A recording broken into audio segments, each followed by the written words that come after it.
থেকে আগত অতিথিবর্গ সবাইকে আমার সশ্রদ্ধ প্রণাম। সেই সঙ্গে আমার সশ্রদ্ধ প্রণাম এই শিক্ষায়তনের শিক্ষক, শিক্ষিকা এবং অশিক্ষক কর্মচারীবৃন্দকে, এবং যার কথা না বললেই নয়, যিনি এই বিদ্যালয়ের কর্ণধার বিজয় কুমার বর্মন, তার নেতৃত্বেই এখানে উদীয়মান সূর্য এই মন্তেশ্বরী মডেল স্কুল। সেই সঙ্গেই আমি অভিনন্দন জানাচ্ছি 460 জন গার্ডিয়ান যারা এখানে উপস্থিত আছেন এবং তার সন্তান সন্ততিদের যারা সৌভাগ্যক্রমে এই স্কুলের শিক্ষার্থী হতে পেরেছে। আমি অল্প কথা বলবো। গোসানিমারি একটি ঐতিহাসিক নাম। আজ থেকে 1000 বছর আগে এই গোসানিমারি রাজধানী ছিল। এই গোসানিমারি একটা ছোট বন্দর নয়, এটা রাজধানী ছিল, কামতা রাজ্যের রাজধানী। আপনারা কামতেশ্বর রাজার কথা শুনবেন বা শুনে থাকবেন। সেই কামতেশ্বর রাজার রাজবাড়ি ছিল গোসানিমারি। তাই গোসানিমারির একটা ঐতিহাসিক প্রেক্ষাপট আছে। সেই গোসানিমারিতে এ ধরনের শিক্ষা প্রতিষ্ঠান দগমগ করে উদীয়মান সূর্যের মতো উঠবে, এটাই স্বাভাবিক। তাছাড়া আর একটা জিনিস, রাজা রামমোহন রায় বলুন, স্বামী বিবেকানন্দ বলুন, বা যেই বলুন না কেন, যারা কোনো না কোনো জায়গায় নাম করেছেন, তারা বিশ্ব ব্রহ্মাণ্ড ঘুরে বেরিয়েছে। বিভিন্ন জায়গার জল আহার সেটা ভেতরে ভক্ষণ করতে সক্ষম হয়েছেন আমার ভ্রাতৃপ্রতিম বিজয় কুমার বর্মন, যে ভাই পশ্চিমবঙ্গের বিভিন্ন জায়গায় ঘুরে, বিভিন্ন জায়গায় চাকরি করে অনেক অভিজ্ঞতা সঞ্চয় করেছেন, এবং সেই অভিজ্ঞতাগুলো তিনি এখানে ঢেলে দিতে পারছেন। এবং এখানে এসে আমার প্রায় প্রতি বছরেই আমি আসি, এসে মনে হয় সত্যি আমি উত্তরবঙ্গ বা কোচবিহারে নেই, আমার মনে হয় উন্নত দক্ষিণবঙ্গ বা আরও কোনো জায়গায় আছি।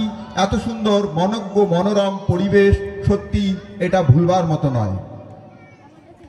শিক্ষা আনে চেতনা, চেতনা ঘটায় বিপ্লব, ও বিপ্লব আনে পরিবর্তন। তো আজকে আমাদের মধ্যে বিশেষ করে আমরা যারা সরকারি চাকরিজীবী বা সরকারি বিদ্যালয়ে চাকরি করি, রবীন্দ্রনাথের সেই লাইনটার কথা বারবার মনে পড়ে, এ জগতে হায় সেই বেশি চায়, আছে যার ভুরি ভুরি। অর্থাৎ লজ্জার বিষয়, আমি একজন শিক্ষক হিসাবে এই কথা বলতে লজ্জা হচ্ছে।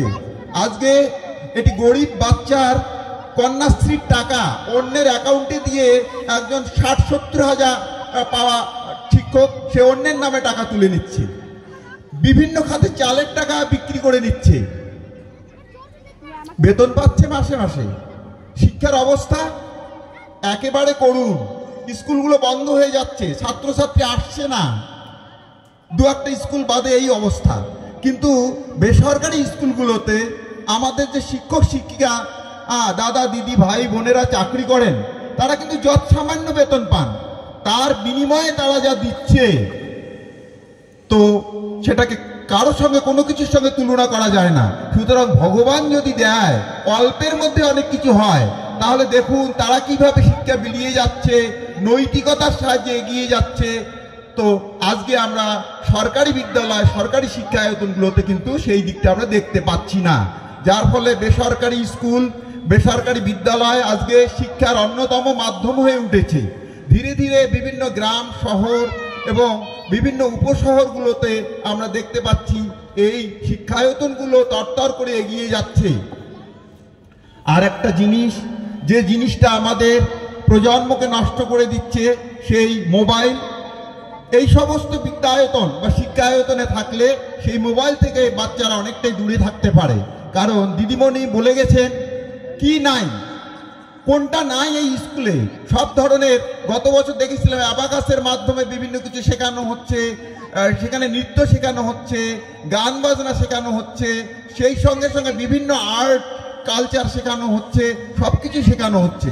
এরকম একটা প্রত্যন্ত গ্রাম, যেটা এককালে রাজধানী থাকলেও আজকে কিন্তু থানাও নয়, একটা প্রত্যন্ত গ্রাম, সেই গ্রাম বা গঞ্জে এত সুন্দর স্কুল, এর জন্য ধন্যবাদ জানাতে হয় এই গোসানিমারিবাসীকে এবং সর্বাগ্র ধন্যবাদ জানাতে হয় বিজয় কুমার বর্মন মহাশয়কে।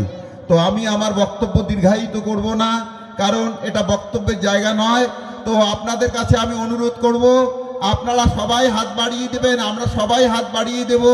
দিদিমণিও যেমন হাত বাড়িয়ে দিয়েছেন যেন এই শিক্ষা প্রতিষ্ঠানটি কোচবিহারের মধ্যে তথা উত্তরবঙ্গের মধ্যে যেমন গোসানিমারি রাজধানী ইতিহাসে স্বর্ণাক্ষরে নাম লিখে রেখেছে, সেইভাবে যেন এই মন্তেশ্বরী মডেল স্কুল স্বর্ণাক্ষরে নাম লিখে রাখতে পারে, সেই আহ্বান রেখে আমি আরও একবার ধন্যবাদ জানাচ্ছি কর্তৃপক্ষকে এবং বিদ্যালয়ের ছাত্র ছাত্রী, শিক্ষক শিক্ষিকা এবং কর্ণধারকে।